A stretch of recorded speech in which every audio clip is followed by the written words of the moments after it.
Hello everyone, and welcome to the first ever postscript video. Postscript videos are basically going to be final thoughts I have on games, or little extra bits of stuff I wanted to talk about that, for whatever reason, didn't make it into whatever review they accompany. These are basically like things that I wish I had talked about, is the short of it. And I say I wish I had talked about because I learned a lot from working on this Grab by the Ghoulies video. This is the first 40-minute anything I think I've ever worked on, and hopefully it doesn't show too much. I was really trying to get it out, in time for Halloween, but enough about, me and the behind the scenes of that.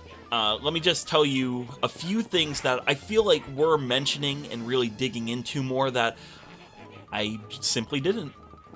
One of the first things I really want to mention here is level design, because I do talk about that a little bit with Crackpot's Lab, and that is a good example, I feel, of how Grab by the Ghoulies designs some of its more intricate levels. But one of my favorite examples earlier on in the game is the haunted chair fight.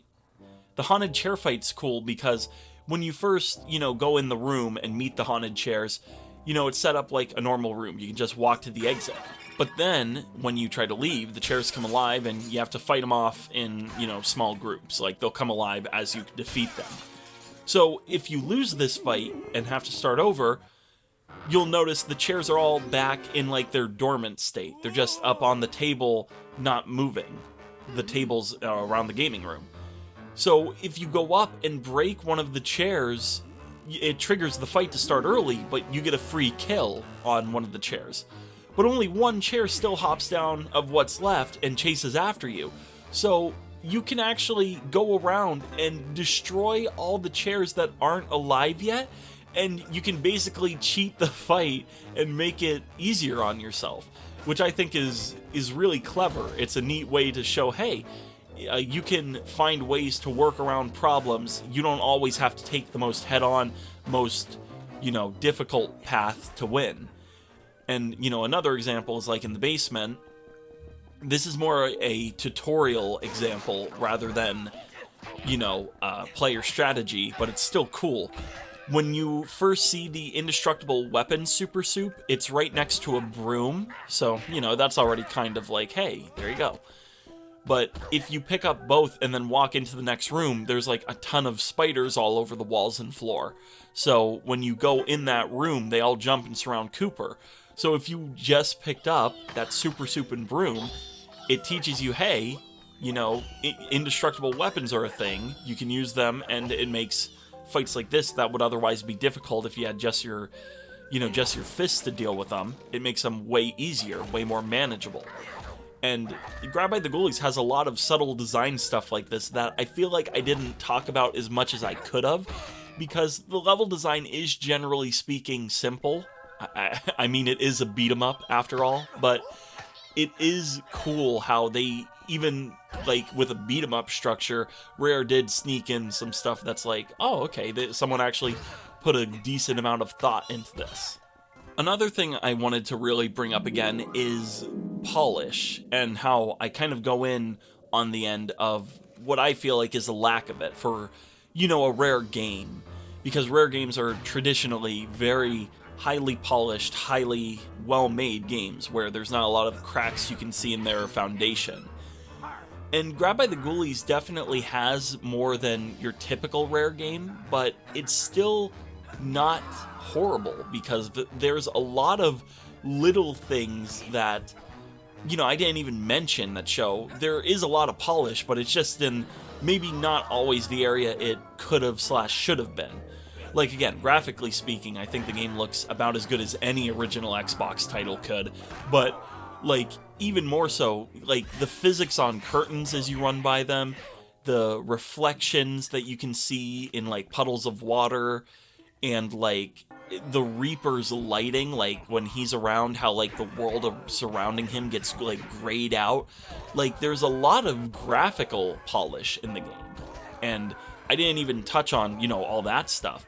And, I did touch on in the intro of Grab by the Ghoulies how there's so many references to Rare's history, but my gosh, this game is just, it's so proud it's a Rare game. Like, you can tell the guys working on Grab by the Ghoulies loved it because, like, I can't tell you how many pictures of older Rare titles exist as you go throughout the manor.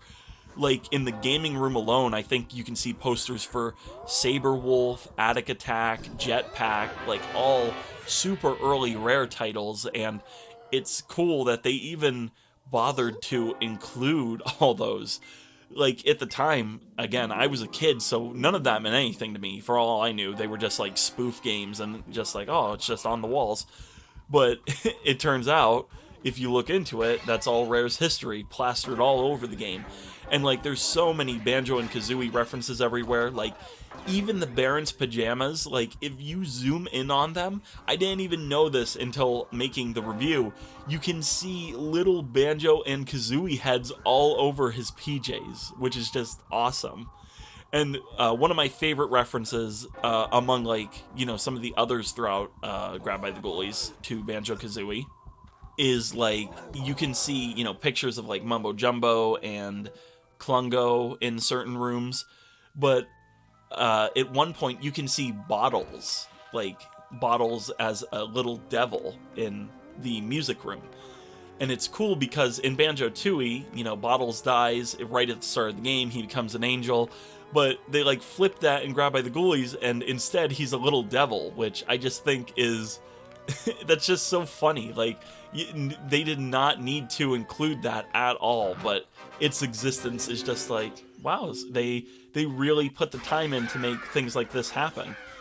And Grab by the Ghoulies specific example of this same polish is, like, one of the trapped kids is, like, this girl, and she's laying on top of a pile of food, or, like, sitting next to a pile of food in a freezer in the pantry area, I believe.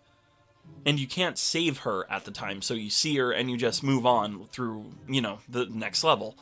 But then when you're doing the race at the end and you're going back through and saving all the kids, I thought she looked different. And I was like, I don't remember her looking like that. So, you can reload any level in the game from the menu. I didn't even talk about that. Like, that's just cool. Like, any game that lets you have that level of flexibility and makes it so you can go and explore any previous area as you wish is cool. But, like, if you go back to the first time you see her, she's thin and just sitting next to a pile of food, like I said. But then, in the race, she's fat and the fridge is empty. So it's like, it's just a little sight gag. Like, she ate all the food in the fridge, and she's just still in there when you go to rescue her. But it's just funny because it's like, that is completely unnecessary. Why even bother to include that? And it's like, oh, it's because it's Rare, and Rare loves to do little things like that to help the world feel alive, and it's just great. Oh, and that also reminds me of another level design thing. There are these groups of 3 skeletons that appear twice in the game. They're 2 different groups, but, like, they're working with zombie pirates, and they're both basically being forced to, like, help them out. Like, one group's burying treasure for a zombie pirate, and another group is, like, serving food to, like, a whole crew of them. But the point is that, when you enter these rooms, the zombie pirates are talking, and they're like, you guys keep doing what you're doing. Get me some food. Dig that hole. We gotta bury more chests. But what makes it funny is that if you actually go up to the zombie pirates that are saying this stuff and, like, take them out, the skeletons are like, wow, you saved us. Wow, we're gonna help you out. And then, when the fights of each of these rooms, like, really start and get going, you can have, like, 3 extra guys helping you fight by just paying attention and being like, if I, free these guys, or if I help them out, maybe they'll help me.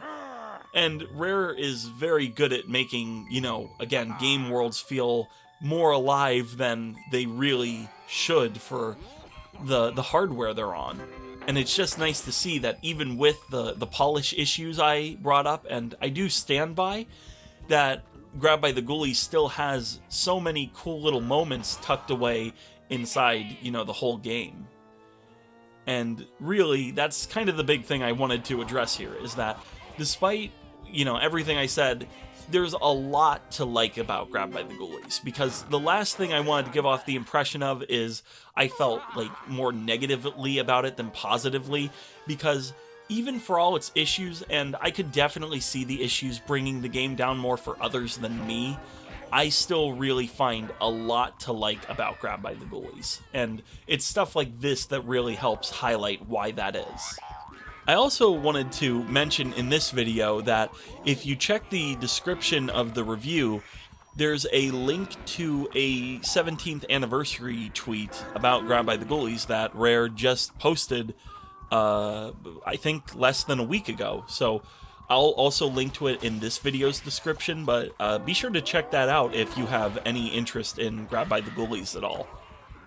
And I do believe that is just about everything I wanted to cover, so thank you for listening to this postscript, and don't forget to like, subscribe, comment, all that stuff, and I'll catch you in the next video.